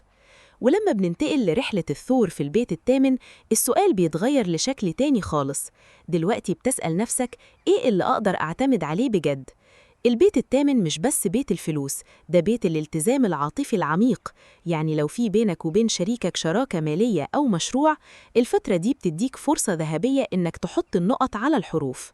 الثور بيحب يلمس النتائج بإيده، فلو كان في غموض في الفترة اللي فاتت بخصوص التزامات مشتركة، ده الوقت المناسب إنك تطلب وضوح. اسأل نفسك دايماً، هل الطرف التاني شريك حقيقي بيتحمل المسؤولية معايا، ولا أنا اللي شايل الحمل كله لوحدي؟ ومهم جداً تفتكر إن الثقة في البيت التامن ما بتجيش بالكلام، بتيجي بالأفعال اللي بتبني أمان حقيقي ومستقر. كمان لازم تاخد بالك من نقطة مهمة جداً، وهي إن طبيعة الثور الثابت ممكن تخليك تميل للتمسك بالأشياء أو الأشخاص أكتر من اللازم، حتى لو ما كانوش مفيدين ليك. فالسؤال هنا برضو لازم يكون، هل أنا ماسك في العلاقة دي عشان هي فعلاً بتديني الأمان اللي أنا محتاجه، ولا بس عشان أنا خايف من المجهول؟ الإجابة على السؤال ده هي اللي هتحدد مسار ال8 سنين اللي جايين لحد سنة 2034. اتعلم إنك تكون قوي وناعم في نفس الوقت، قوي في حدودك ومطالبك العادلة، وناعم في طريق التوصيل ده لشريكك. الرحلة دي بتدعوك إنك تتخلى عن أي نوع من أنواع التضحية غير المبررة. الميزان بطبعه بيحب السلام، بس أحياناً بيكون السلام ده تمنه غالي جداً من أعصابك. أنت بتتعلم إن الأمان الحقيقي هو اللي بتصنعه بإيديك لما بتكون واضح وصريح ومنظم في تعاملاتك، ودي أعظم هدية ممكن تقدمها لنفسك. خد التجربة دي كأنها فرصة لإعادة اكتشاف إمكانياتك في إدارة كل ما هو مشترك، وانطلق بثقة. وخلي كل خطوة بتحسبها تكون مبنية على مبدأ العدل والوضوح، وهتلاقي إن الكون بيفتح لك أبواب كانت مقفولة، لأنك ببساطة بقيت مستعد لاستقبال الخير اللي بيليق بمجهودك وبنضجك العاطفي والعملي. ده وقتك ودي سنينك، فاستغلها في بناء النسخة الأقوى والأكثر استقراراً من نفسك، النسخة اللي مش بتخاف من المواجهة، النسخة اللي عارفة إن الأمان بيجي لما نكون صادقين مع نفسنا ومع اللي بنشاركهم رحلة الحياة. ودايما افتكر إن الرحلة بدأت بدرس في الاستقلال وانتهت بدرس في التشارك المستقر، وده هو التطور الطبيعي لشخصيتك اللي بتسعى دايما للتوازن في كل شيء. رحلة كايرون مش مجرد عبور فلكي عادي، لكنها مرحلة تحول حقيقي في حياتك ككل، مرحلة بتخليك تكتشف قوتك الحقيقية وتستخدمها عشان تصنع مستقبل أحسن ليك ولعلاقاتك، مستقبل مبني على الحقائق مش على الأوهام، مستقبل فيه كل اللي حلمت بيه وأكتر بكتير، لأنك أخيراً عرفت إزاي تقف على أرض صلبة وتواجه التحديات بقلب جريء وعقل حكيم ونفس راضية ومطمئنة باللي هي عليه. أشوفك في الفيديو الجاي.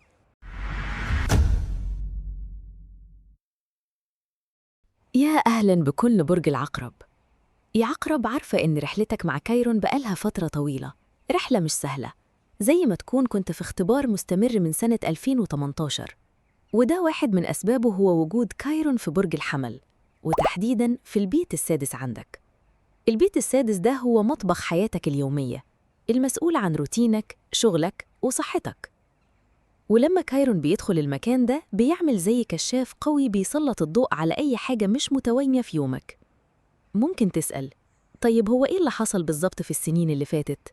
اللي حصل إن كايرون في الحمل كان بيضغط عليك عشان يوريك إن طريقتك في إدارة طاقتك مش مستدامة. الحمل بطبيعته برج سريع ومندفع، وده خلاك تحس بضغط عشان تخلص كل حاجة بسرعة. فكنت بتلاقي نفسك بتدخل في دوامة من الشغل الزيادة، أو جدولك اليومي مش ثابت، أو حتى فترات من الاحتراق النفسي اللي كنت بتضطر فيها توقف كل حاجة غصب عنك. يمكن مريت بتغيرات في الشغل، أو ضغط من زمايلك، أو حتى جسمك بدأ يبعتلك إشارات وتنبيهات صحية ما كانش ينفع تتجاهلها أبداً. طيب هل ده معناه إن الفترة دي كانت سلبية بس؟ الحقيقة لأ، هي كانت فترة تعليم قاسية لكنها ضرورية. أنت كنت بتتعلم إزاي تحط حدود لنفسك. كتير مننا بيفتكر إن الإنتاجية هي إنك تشتغل أكتر، لكن كايرون في البيت السادس علمك إن الإنتاجية الحقيقية هي إنك تعرف طاقتك ليها حدود. خلال السنين دي أكيد جربت تعدل روتينك كذا مرة، وفهمت إن الضغط المستمر مش هو الحل الفعال على المدى البعيد. الهدف من كل الضغوط اللي مريت بيها كان إنك توصل لهيكل يومي واقعي، هيكل يدعمك بدل ما يستنزف صحتك ونفسيتك. أما دلوقتي بقى فالدنيا هتتغير تماماً، لأن كايرون هيتحرك وينتقل لبرج الثور، وده معناه إنه بيدخل البيت السابع عندك. البيت السابع ده هو بيت العلاقات والشراكات، سواء كانت علاقات عاطفية أو حتى شراكات عمل. التركيز هيتحول تماماً من أنا وروتيني اليومي لأنا والآخرين. طيب إزاي طاقة الثور هتأثر على علاقاتك؟ الثور برج بيحب الاستقرار، الواقعية والوضوح. فبدل ما كنت مشغول بتنظيم يومك، دلوقتي هتلاقي نفسك بتسأل: هل العلاقات اللي في حياتي دي مستقرة؟ هل هي بتقدم لي الأمان اللي محتاجه؟ الفترة دي لحد سنة 2034 هتكون مدرسة لتعلم إزاي تبني علاقات قائمة على الثقة والاعتمادية، مش علاقات عشوائية أو وقتية بتخلص بمجرد ما التحدي الأول يظهر. ممكن تسألني: يعني أعمل إيه في علاقاتي الحالية؟ الإجابة إنك محتاج تقييم صريح. كايرون في الثور هيجبرك تبص بعين فاحصة على الناس اللي حواليك. العلاقات اللي بتفتقد للاستقرار أو اللي بتعتمد على رد الفعل السريع والمتهور غالباً هتلاقيها مش مريحة ليك، وممكن تلاقي نفسك بتميل للابتعاد عنها. في المقابل، العلاقات اللي فيها أساس قوي وهدف مشترك طويل المدى هي اللي هتلاقي نفسك بتتمسك بيها وبتحاول تبنيها وتطورها. سؤال مهم برضو: هل ثقتي في نفسي هتهتز في علاقاتي؟ وارد جدا، خصوصا في بداية الانتقال ده. ممكن تمر بلحظات تحس فيها إنك محتاج تثبت نفسك للطرف التاني، أو إنك مش متأكد من طريقة تعاملك. بس خليك فاكر إن كايرون موجود عشان يعالج الجروح، مش عشان يكسرك. التجارب اللي هتمر بيها هتساعدك تحدد بوضوح أنت محتاج إيه من شريك حياتك أو شريكك في الشغل. هل أنت واضح في توقعاتك؟ هل أنت شخص يمكن الاعتماد عليه زي ما بتطلب من اللي قدامك؟ دي أسئلة هتواجهك عشان توصل لمرحلة من النضوج العاطفي في تعاملك مع الناس. بحلول سنة 2034، الهدف الكبير اللي كايرون عايز يوصلك ليه هو إنك تكون بنيت دائرة علاقات حديدية. علاقات مش مبنية على الاحتياج أو الخوف، لكن مبنية على التفاهم المتبادل والاعتمادية. يعني زي ما فهمت في البيت السادس إزاي تدير طاقتك وتعرف حدودك، هتفهم في البيت السابع إزاي تختار الناس اللي يكملوك ويضيفوا لحياتك استقرار، مش يزودوا عليها دراما. ممكن تسألني: هل ده معناه إن كل علاقاتي هتكون مثالية؟ أكيد لأ، لأن كايرون دايماً بيجيب معاه دروس وتحديات. بس الفرق إنك هتكون أقوى وأكثر حكمة. أنت بقيت عارف إنك ما ينفعش تضغط على نفسك عشان ترضي حد، وفي نفس الوقت عرفت إن العلاقات الناجحة محتاجة مجهود وبناء على أساس متين. الفترة الجاية هي فترة جودة مش كمية. أنت محتاج نوعية علاقات تخليك تحس إنك في بيتك، علاقات فيها هدوء ووضوح وثبات، زي طاقة برج الثور تماماً. يا برج العقرب، رحلتك كانت طويلة في ترتيب بيتك الداخلي، ودلوقتي بتبدأ رحلتك في ترتيب عالمك الخارجي والناس اللي فيه. خليك صبور مع نفسك، ولما تحس إن في علاقة مش ماشية، اسأل نفسك: هل دي فيها استقرار؟ هل دي بتبني بكرة؟ ولا بس بتستهلك النهاردة؟ الإجابة اللي هتلاقيها جواك هي اللي هترشدك للقرار الصح. أنت دلوقتي بتنتقل لمرحلة النضج الحقيقي، حيث تتساوى قيمتك الشخصية مع الطريقة اللي بتختار فيها شريكك في الطريق. استعد لسنوات من بناء شراكات حقيقية قوية ومستمرة، وتذكر دايماً إن القوة الحقيقية بتكمن في هدوءك وثباتك ووضوح رؤيتك لكل اللي حواليك. كل خطوة بتاخدها دلوقتي في البيت السابع هي حجر أساس لحياتك العاطفية والمهنية لل10 سنين الجايين. فخلي اختياراتك نابعة من عقلك وقلبك مع بعض، مش من احتياج لحظي أو رغبة في التغيير السريع. أنت جاهز للمرحلة دي، وعندك الخبرة الكافية من دروس البيت السادس اللي خلتك شخص أكثر واقعية ومسؤولية عن سعادتك. استمتع برحلة بناء العلاقات اللي تليق بيك وبالاستقراء اللي بتطمح ليه، لأنك في النهاية تستحق ناس يقدروا قيمتك ويدعموا مسيرتك بنفس القدر اللي بتدعم بيهم. أشوفك في الفيديو الجاي.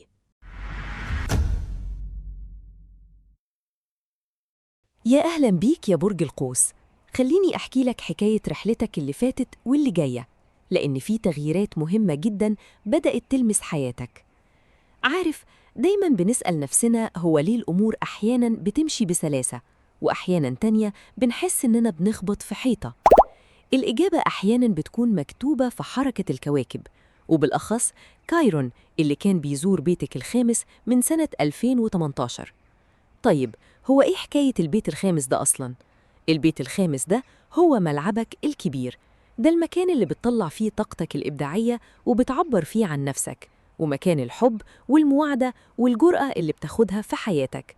كايرون لما قعد في الحمل في البيت ده كان هدفه إنه يختبر ثقتك في نفسك ويشوف إزاي بتظهر قدام الناس. يمكن تسأل نفسك: هو ليه حاسس إني كنت بقابل عوائق إبداعية؟ الحقيقة إن كايرون في الحمل كان بيدفعك دايماً إنك تتحرك بس من غير ما يكون عندك شبكة أمان، وده خلى سنينك اللي فاتت مليانة تجارب فيها أخذ ورد. كم مرة بدأت مشروع إبداعي وبعدين وقفته؟ كم مرة قدمت فكرة أو شغل وما خدتش الرد اللي كنت مستنيه؟ أو حتى في علاقاتك العاطفية، هل حسيت إن الأمور مش مستقرة أو مش ثابتة؟ ده كله كان كايرون بيعلمك إزاي تعبر عن نفسك من غير ما تفضل محبوس في فكرة هو الناس هتقول إيه، أو محتاج حد يأكد لي إني صح. كان درس طويل في إنك تثق في صوتك الداخلي. ولو عندك أطفال، أكيد لاحظت إن الفترة دي طلبت منك مسؤوليات وقرارات كانت محتاجة وجودك بشكل مباشر وأكتر من أي وقت فات. بس تفتكر التجربة دي طلعت منها بإيه؟ أكيد دلوقتي بقيت فاهم أكتر إيه الحاجات اللي فعلاً بتستمتع بيها، وإيه الحاجات اللي تستاهل وقتك ومجهودك، حتى لو الطريق كان عبارة عن تجربة وخطأ. أنت اتعلمت أن التعبير عن النفس مش محتاج موافقة حد، وإنه مش لازم يكون كامل عشان يكون حقيقي. ودي كانت الرحلة اللي خلتك أقوى وأكثر وضوحاً مع نفسك. طيب، دلوقتي إيه اللي هيحصل؟ الرحلة بتنتقل لمرحلة تانية خالص. كايرون بدأ يسيب البيت الخامس ويدخل البيت السادس، بيت الثور، ومكمل معاك لحد سنة 2034. طيب، إيه الفرق؟ لو البيت الخامس كان بيت المغامرة والإبداع، فالبيت السادس هو بيت الواقع والروتين اليومي. إحنا هنا بننقل من مرحلة الاندفاع لمرحلة التأسيس. الثور طاقته هادية، مش بيتحرك بسرعة، وده معناه إن التركيز دلوقتي بقى على الاستمرارية. ممكن تسألني يعني إيه التركيز على الاستمرارية؟ ده معناه إن حياتك اليومية، شغلك وصحتك هم اللي هياخدوا الأولوية. أنت بقيت أكيد حاسس برغبة إنك ترتب يومك وتعرف هل عاداتك الحالية بتخدمك على المدى البعيد ولا لأ. كايرون في الثور جاي يقولك اهدى شوية، مش محتاج تعمل كل حاجة في لحظة، المهم تعملها صح وتستمر عليها. الفترة دي ممكن تلاقي نفسك مهتم جدا ببيئة شغلك، بتحاول تظبط جدولك، أو حتى بتاخد قرارات جدية بخصوص صحتك ونظام أكلك. ساعات ممكن تحس إن الروتين بتاعك فيه خلل، أو إن ضغط الشغل مش متوزع صح، خصوصا في بداية الانتقال ده. هل ده معناه إن في حاجة غلط؟ بالعكس، دي إشارات ليك إنك محتاج تعدل وتثبت وضعك. الهدف هنا مش إنك تحرق بنزينك وتوصل للإنهاك، الهدف إنك تبني نظام يخليك منتج وإنت مرتاح. اسأل نفسك، إيه العادات اللي لو غيرتها النهاردة هتخلي يومي أهدى وأكثر توازناً بعد سنة من دلوقتي؟ أنت داخل على مرحلة بتبني فيها قاعدة صلبة. لما يجي سنة 2034 وتخلص الرحلة دي، هتلاقي نفسك شخص تاني تماماً، شخص عنده هيكل يومي يعتمد عليه، عادات شغل احترافية، وأساس قوي للصحة والإنتاجية. مش مطلوب منك تخلص كل حاجة النهاردة، المهم إن كل يوم تاخد خطوة صغيرة بتثبت فيها روتينك. يا برج القوس، رحلتك كانت طويلة ومحتاجة صبر، بس التغيير من الإبداع المندفع للاستقرار المتزن هو اللي هيخلي حياتك أهدى وأمتع. فاكر لما كنت بتسأل نفسك كتير عن اختياراتك؟ دلوقتي الإجابة بقت واضحة، الاستقرار هو المفتاح. ركز على اللي تقدر تسيطر عليه في يومك، ابني عادات بسيطة وما تقلقش لو الأمور بدأت ببطء، فالثور بيعلمنا إن الحاجة اللي بتبنيها ببطء هي اللي بتعيش معاك العمر كله. اسأل نفسك دايماً، هل الخطوة اللي بعملها النهاردة بتساعدني أكون نسخة أهدى وأكثر تنظيماً؟ لو الإجابة أيوة، فأنت ماشي على الطريق الصح. الرحلة طويلة لحد 2034، بس النتيجة تستاهل جداً، لأنك في الآخر هتلاقي نفسك واصل لمكان من الاستقرار النفسي والجسدي والعملي ما كنتش تتخيله قبل كده. استمتع بالتفاصيل الصغيرة في يومك، ورتب يومك كأنه لوحة فنية، فكل يوم بتعدله هو لبنة في صرح حياتك الجديدة اللي بتتبني دلوقتي. هل أنت مستعد تبدأ تبني العادات اللي هتغير حياتك في ال8 سنين اللي جايين؟ يا أهلاً بكل برج الجدي، تعالي معايا في رحلة نشوف إيه اللي بيحصل في حياتك دلوقتي، لأن اللي مريت بيه السنين اللي فاتت واللي جاي في طريقك مش مجرد صدف، دي رحلة تطور حقيقية ومحتاجة وقفة تركيز. عارفة إنك بقالك فترة حاسس بضغط كبير، وبتسأل نفسك كتير، هو ليه كل حاجة في البيت والعيلة بقت متدربكة كده؟ وليه الأمور متعقدة ومش مستقرة زي ما كنت متخيل؟ الحقيقة إن الإجابة عند كايرون اللي كان بيتحرك في بيتك الرابع، بيت الحمل، من سنة 2018، وده كان بمثابة مرحلة اختبار لأساسات حياتك. البيت الرابع ده هو المكان اللي بتدور فيه على الأمان والاستقرار، ولما كايرون بيدخله بيبدأ يوريك بالظبط فين الخلل وفين الأساسات اللي محتاجة تتغير أو تترمم. يمكن بتسأل نفسك، هل أنا متهيألي ولا فعلا حياتي بقت كلها تغييرات أو توتر في العلاقات العائلية؟ لا، مش متهيألك. طاقة الحمل اللي كانت موجودة في البيت الرابع هي طاقة فعل وحركة، وده اللي أجبرك إنك ما تقدرش تهرب من المشاكل أو تدفن راسك في الرمل. كان لازم تواجه، وكان لازم تاخد دور قيادي ومباشر، حتى لو كان ده بيسبب لك عدم راحة. يمكن اضطريت تنقل من مكان لمكان، أو تعمل تجديدات كبيرة في بيتك، أو تشيل مسؤوليات عائلية ما كنتش متخيل إنها هتكون على كتافك، أو يمكن اضطريت تاخد قرارات مستقلة عشان تثبت وجودك. الفكرة كلها كانت إنك تبني إحساسك بالأمان بنفسك بدل ما تعتمد على اللي كان موجود قبل كده. وعايزة أقولك إن الفترة دي رغم صعوبتها كشفت لك إزاي ماضيك وتربيتك بيأثروا في قراراتك الحالية، وده كان جزء أساسي من الدرس. ودلوقتي بعد سنين من التعب والجهد ده، أكيد ملاحظ إنك عملت تغييرات بقت تشبهك أكتر وتلبي احتياجاتك الحقيقية في بيتك، حتى لو كان المشوار كان محتاج مجهود وتعديلات كتير. طيب، وإيه اللي جاي؟ وإيه هي النقلة الجديدة اللي مستنياك؟ كايرون دلوقتي بيتحرك من بيت الحمل وبيدخل برج الثور، وبالتحديد في بيتك الخامس، وده هيستمر معانا لحد سنة 2034. ركز معايا في النقطة دي، لأن السبوت لايت هيتغير تماماً من الأساسات والبيت للإبداع والتعبير عن الذات والاستمتاع بالحياة. أنت ممكن تسأل، يعني إيه إبداع وإزاي هستمتع؟ البيت الخامس هو بيت البهجة، بيت الهوايات، بيت الحاجات اللي بتطلع أحلى ما فيك. بس خلي بالك، الثور طاقته مختلفة تماماً عن الحمل. الثور بيقولك هدي اللعب، خليك صبور ودور على الاستمرارية. ممكن تلاقي نفسك بتسأل، هل أنا فعلاً بخصص وقت للحاجات اللي بتبسطني، ولا حياتي كلها بقت مسؤوليات وواجبات؟ دي النقطة اللي كايرون هيشتغل عليها. هيعلمك إزاي تبني علاقة مستقرة ومستدامة مع المتعة والإبداع، مش مجرد حاجات بتعملها عشان تضيع وقت، لأ، دي حاجات هتبني بيها شخصيتك. عملياً ده ممكن يترجم في إنك تلتزم بمشاريع فنية أو إبداعية كنت مأجلها، أو إنك تحول هواية بسيطة لحاجة منظمة ومهمة في حياتك. ولو أنت مرتبط أو بتفكر في دخول في علاقة، الفترة دي بتديك فرصة إنك تتعامل بوعي وتخطيط أكتر، مش مجرد اندفاع. ولو عندك أطفال، هتلاقي نفسك بتميل لأسلوب تربية أهدى وأكثر توازناً وثباتاً. طيب، هل هحس ببلوك أو صعوبة في البداية؟ ممكن جداً. طبيعي في بداية أي مرحلة جديدة تحس إنك مش عارف تعبر عن نفسك كويس، أو حاسس إن إبداعك متقيد، بس ده جزء من اللعبة. ده التحدي اللي هيخليك تبني ثقتك بنفسك من خلال التكرار والاستمرارية. الهدف النهائي لحد 2034 إنك تكون وصلت لمرحلة الاستقرار الإبداعي، وتكون عارف بالظبط إيه الحاجات اللي بتديك طاقة وفرحة حقيقية، مش مجرد حاجات بتملي بيها يومك عشان تهرب من الفراغ. لازم تفهم إن النقلة دي من الحمل للثور مش عشوائية، دي عملية تطور منطقية جداً. السنين اللي فاتت كايرون دفعك للحركة ولإنك تكتشف نفسك من خلال التجربة والمواجهة، وما كانش مسموح لك فيها بالخمول. دلوقتي الدور جه على الاستقرار. الثور بيطلب منك إنك تاخد اللي اتعلمته وتثبته، وتبني حاجة تعيش معاك لسنين طويلة. ده أسلوب أبطأ، بس نتائجه أضمن وأقوى بكتير لو التزمت بالانضباط. ممكن تسأل نفسك، طب إزاي أنجح في المرحلة دي؟ السر ببساطة في التأني. الثور مش برج بيحب العجلة، ومش بيكافئ السرعة، ده بيكافئ الصبر والقرارات الواقعية. في أي جانب من حياتك، وبالذات في البيت الخامس، محتاج تبسط الأمور، تنزل على أرض الواقع، وتركز على اللي فعلا بيجيب نتيجة على المدى الطويل. لو في حاجة في حياتك حاسسها غير مستقرة، دي إشارة واضحة إنك محتاج تصلح الأساس، مش تتجاهلها أو تهرب منها. ولو في حاجة ماشية كويس، هدفك إنك تقويها وتخليها تدوم وتستمر.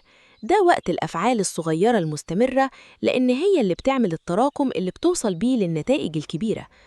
عارفة إن الكلام ممكن يبان تقيل، بس صدقني الفترة اللي جاية دي هي فترة جني الثمار بطريقة هادية ومريحة للأعصاب. مش محتاج تجري، مش محتاج تثبت لحد حاجة، محتاج بس تكون حقيقي مع نفسك وتختار الحاجات اللي بتضيف لقيمتك وبتملي وقتك بهجة حقيقية. استوعب إن اللي فات كان تأسيس بالحرائق عشان تقوي عمودك الفقري، واللي جاي هو تأسيس بالثبات عشان تستمتع بالبنيان اللي تعبت فيه. خد وقتك في التفكير، ولما ابدأ بخطوات صغيرة واثقة. انت يا برج الجدي من أكثر الأبراج اللي عندها قدرة على التحمل والالتزام، ودي أكثر صفات الثور محتاجها منك. أيوة، الموضوع محتاج صبر ومحتاج تعيد ترتيب أولوياتك، بس النتيجة هتكون نسخة منك أكثر توازناً، أكثر إبداعاً، والأهم من ده كله أكثر سعادة واستقراراً في حياتك. خليك فاكر، التغيير مش في حجم الخطوة اللي بتاخدها، التغيير إنك كل يوم بتختار تبني حاجة أصح، حاجة أمتن، وحاجة شبهك بجد. وأنا هنا دايماً معاك عشان نتابع الرحلة دي خطوة بخطوة. شكراً إنك موجود وواثق في المسار، وأشوفك الفيديو الجاي. أهلاً بكل برج الدلو. السنين اللي فاتت من 2018 لحد دلوقتي كانت رحلة تعليم مكثفة جداً ومختلفة. خليني أحكي لك الحكاية من بدايتها عشان نفهم إحنا وصلنا لفين. طاقة كايرون اللي بيسموه المعلم الجريح قرر يستقر في برج الحمل وفي بيتك الثالث، والبيت الثالث ده في الخريطة الفلكية هو المسؤول عن طريقك في الكلام، تفكيرك، إزاي بتستوعب المعلومات، وعلاقتك بالناس اللي حواليك في دايرتك القريبة زي الإخوات والجيران وزملاء الشغل. طيب، هو إيه اللي حصل بالظبط؟ وليه حسيت إن طريقتك في الكلام اتغيرت؟ الحقيقة إن الحمل طاقة نارية ومندفعة، ولما دخلت في البيت ده لقت نفسك فجأة مضطر تكون مباشر أكتر من اللازم، ومضطر تاخد أكشن وسريع في ردود أفعالك. هل ده كان سهل؟ أكيد لأ. كتير مننا بيحب الدلو يفضل هادي ويحلل الأمور بذكاء من بعيد، لكن الفترة دي فرضت عليك المواجهة، وبقت المواقف بتحتاج رد فعل فوري ومباشر، وده ممكن يكون خلاك تحس إن كلامك ساعات بيطلع مندفع، أو إنك دخلت في صدامات ما كنتش حاببها، أو حتى حسيت إن اللي قدامك بيفهمك غلط لمجرد إنك بقيت بتقول اللي في قلبك على طول من غير تجميل. ممكن تسألني وتقول، طب هو ده كان هدفه إيه؟ وليه مريت بتجارب زي توتر مع أخ أو زميل شغل أو سوء تفاهم خلاني أحس بضغط؟ بص يا سيدي، الهدف كان إنك تتخن جلدك زي ما بنقول، إنك تتعلم إزاي تعبر عن نفسك بوضوح ومن غير تفكير زايد يخليك تتردد. الفترة دي كانت بمثابة تدريب قاسي بس مفيد، كنت بتتعلم إزاي توصل وجهة نظرك من غير ما تخاف من رد فعل اللي قدامك، وده أكيد كان فيه محاولات كتير وتجارب فاشلة ومواقف اتعلمت منها بالصدفة. والجانب الإيجابي كمان إنك اتعلمت مهارات جديدة. لو بصيت لورا هتلاقي إنك بقيت أشطر بكتير في التعبير عن نفسك، وبقيت بتعرف تقول اللي عايز تقوله من غير ما تتردد، حتى لو الطريق ده كان مليان مطبات. دلوقتي بقى ومع دخولنا لمرحلة جديدة، السؤال الأهم هو إيه اللي جاي؟ وهل التركيز هيفضل على الكلام والتواصل؟ الإجابة هي لأ. التركيز دلوقتي هيتحول لمكان أعمق بكتير، وهو بيتك الرابع. كايرون دلوقتي بيتحرك لبرج الثور، وده معناه إن الرحلة هتنتقل من دماغك وطريقة كلامك لبيتك وأساسك النفسي. البيت الرابع هو البيت اللي بنحس فيه بالاستقرار والأمان، هو مكانك الخاص، عيلتك وجذورك. ولأن الثور برج بيحب الثبات والاستقرار، فالفترة الجاية اللي هتستقر معانا لحد 2034 الهدف الأساسي منها هو إنك تبني أساس صلب لحياتك. ممكن تسألني، طيب إيه المظاهر اللي ممكن أشوفها في حياتي الفترة دي؟ الموضوع مش مجرد تغيير في ديكور البيت، الموضوع أعمق.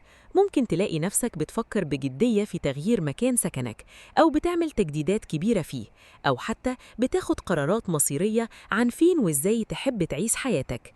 ممكن تحس في البداية إن حياتك في البيت فيها نوع من عدم الاستقرار، أو إن في ديناميكيات عائلية محتاجة وقفة، وممكن تكتشف إنك محتاج تحط حدود أوضح مع الأهل أو الناس اللي ساكنين معاك عشان تقدر تحافظ على سلامك النفسي. هل ده معناه إنك هتفضل حاسس بالقلق؟ بالعكس، التوتر ده هو جرس الإنذار اللي بيزقك عشان تبني حاجة حقيقية ومستمرة. التور بيعلمنا الصبر، وعشان كده الفترة دي محتاجة منك نفس طويل. مش عايزك تستعجل النتائج، لأنك بتبني حاجة هتدوم سنين طويلة قدام. الهدف من الرحلة دي لحد 2034 إنك لما تيجي تقف في بيتك تحس إنك في مكانك الصح، مكان بيديك طاقة وأمان، مش مكان بتضطر تتحمله وخلاص. طيب، إزاي أتعامل مع الفترة دي عشان أطلع بأحسن نتيجة؟ أولاً، لازم تتقبل إن التغيير في البيت بياخد وقت، مش كل حاجة هتتحل في يوم وليلة. ثانياً، ركز على الجودة والاستمرارية بدل السرعة، وده عكس اللي كنت بتعمله الفترة اللي فاتت في البيت الثالث. في البيت الرابع، القرارات اللي بتاخدها بذكاء وهدوء هي اللي بتعمل الفرق. ممكن تلاقي نفسك بتبعد عن علاقات عائلية سامة وبتقرب من اللي بيدعم استقرارك النفسي، وده جزء أساسي من الدرس. هل ممكن أحس إني تايه في البداية؟ وارد جداً، لأن أي تغيير في البيت بيمس أوتار حساسة جوانا، لكن افهم إن كل موقف بيحصل معاك في محيطك الشخصي هو مجرد أداة بتثقلك وبتخليك تبني حيطة حماية قوية لنفسك. لو سألتني إيه هو الفرق الجوهري بين اللي عشته من 2018 واللي هعيشه لحد 2034؟ هقولك إنك كنت في مرحلة الخارج، مرحلة التعبير عن الذات للناس، الكلام، إثبات الموقف، والتعامل مع ضغوط المجتمع المحيط بيك. دلوقتي أنت في مرحلة الداخل، مرحلة ترميم البيت، بناء العش، وتحديد مين يستحق يدخل مساحتك الخاصة ومين لأ. أنت دلو، يعني عندك قدرة يونيك على الرؤية البعيدة. استخدم الرؤية دي عشان تخطط لبيتك مش بس كمبنى، لكن كحالة شعورية. إزاي تحس بالأمان جوه نفسك وإنت في بيتك؟ ده السؤال اللي هتجاوب عليه في السنين اللي جاية. ممكن يكون في مواقف صعبة أو قرارات صعبة بخصوص العيلة، أو حتى تغيير جذري في نمط معيشتك، بس افتكر دايماً إن كايرون في التور جاي عشان يلم الجروح اللي كانت موجودة في أساسك. يمكن كنت زمان بتدور على الأمان بره، في كلام الناس أو في إثبات وجهة نظرك. دلوقتي الكون بيعلمك إن الأمان الحقيقي هو اللي أنت بتصنعه بإيدك وبمجهودك المستمر. ومع نهاية 2034 هتكتشف إنك بقيت شخص تاني، شخص أساسه قوي، مش مهزوز بظروف خارجية، شخص اتعلم إن الاستقرار بيجي من القرارات الواعية اللي بناخدها عشان نخدم راحتنا النفسية، مش عشان نرضي حد ولا عشان نمشي مع التيار. رحلة طويلة بس نتيجتها تستاهل، لأن في الآخر مفيش أغلى من إنك تكون حاسس بالاستقرار في بيتك وفي نفسك، وده اللي الدلو بيحتاجه عشان يبدع ويحلق بأفكاره زي ما هو متعود. خليك فاكر إن كل خطوة بتاخدها دلوقتي في بيتك أو في علاقاتك العائلية هي طوبة بتتحط في أساس مستقبلك، فخلي الأساس متين، خلي اختياراتك نابعة من احتياجك الحقيقي للهدوء والسكينة، وما تخافش من التعديلات اللي ممكن تبان مزعجة في البداية، لأنها في النهاية بتشيل أي أساس ضعيف عشان تبني مكانه حاجة حقيقية ومستمرة. أنت دلو، وأنت عارف إن التطور دايماً بيجي من تغيير القناعات، والنهاردة أنت بتغير قناعتك عن الأمان نفسه، من أمان خارجي مؤقت لأمان داخلي دائم. استعد، لأن الرحلة دي هتبني لك وطن صغير خاص بيك، وطن أنت ملكه وأنت اللي حاطط قواعده، وده في حد ذاته نجاح كبير.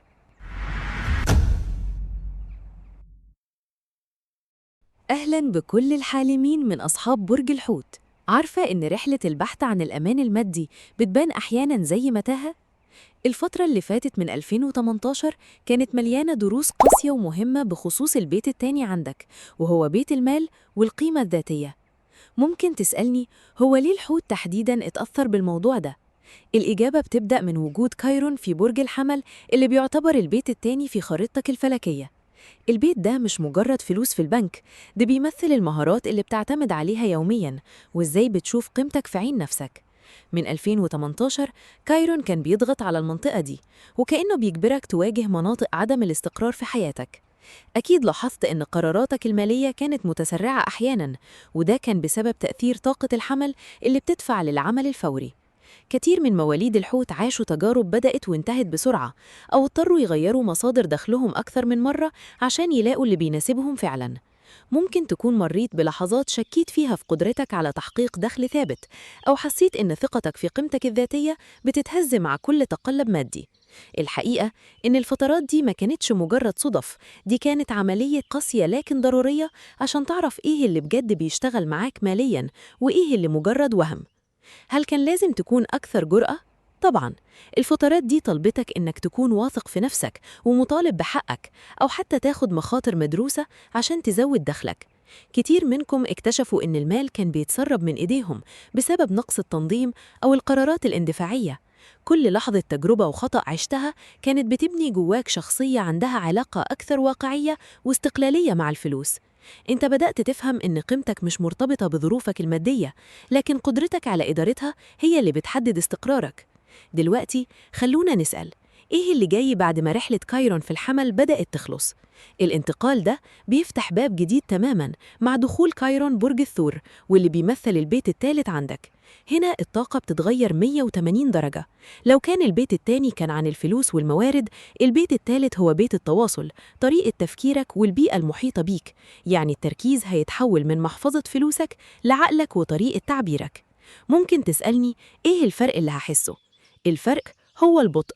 الثور بيميل للثبات والهدوء، عكس طاقة الحمل اللي كانت بتدفع للسرعة.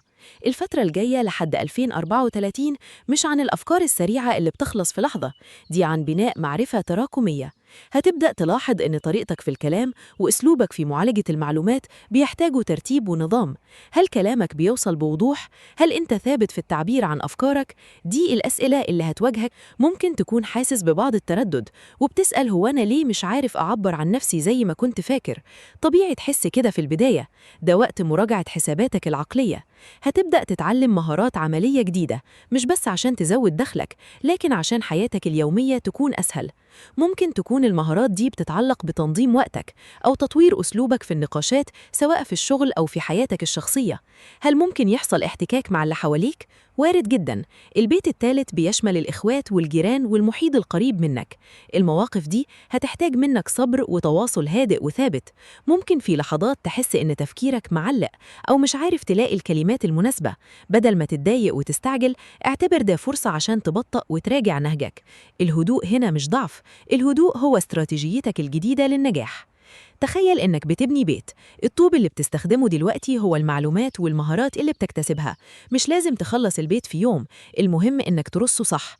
أنت دلوقتي في مرحلة تنضيج لعقلك، بتتحول من الشخص اللي بيعتمد على الحدس السريع أو الاندفاع للشخص اللي بيفكر بوعي، بيبني علاقات تواصل قوية، وبيعتمد على مهارات عملية ملموسة بتحميك وبتمهد لك الطريق لأي خطوة جاية.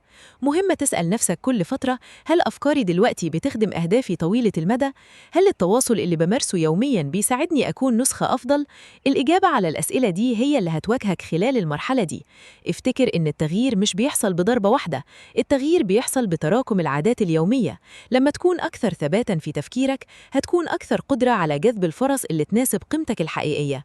رحلتك من 2018 كانت ضرورية عشان تكتشف قيمتك المستقلة، ورحلتك لحد 2034 هي اللي هتخليك تعبر عن القيمة دي بذكاء ووضوح. لا تستعجل النتائج ولا تخاف من بطء الإنجاز.